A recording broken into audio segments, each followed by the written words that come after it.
In today's video, I'm going to teach you how to convert your sequence to a vertical 9:16 format in Premiere Pro. If you're creating content for platforms like TikTok, Instagram Reels, or YouTube Shorts, you'll want your video to be vertical so it fills the screen on a phone.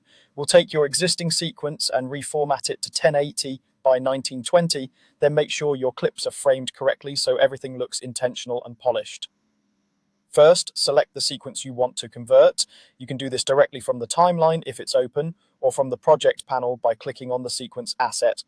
This tells Premiere exactly which timeline you're about to modify so the changes apply to the right place. Next, head to the top menu and choose Sequence, then Sequence Settings. This is the control center for your timeline's resolution and aspect ratio. If you've been editing in a traditional horizontal format like 1920 by 1080, this is where we'll flip those dimensions for a vertical layout. In the sequence settings window, find frame size, change the values to 1080 for the horizontal dimension and 1920 for the vertical dimension. That gives you a 9:16 aspect ratio, which is the standard vertical format for mobile viewing. Make sure your pixel aspect ratio is set to square pixels so your image doesn't stretch.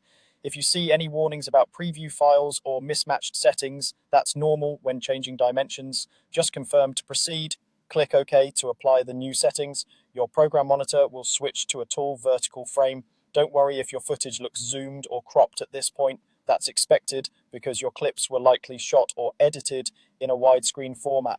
Now we'll fit everything properly in the new frame. With your sequence active, select each clip that needs adjustment and open the Effect Controls panel. Use the scale property to resize the clip so it fits within the vertical frame without cutting off important content. Then use the position controls to center your subject, maintain good headroom, and keep key action visible.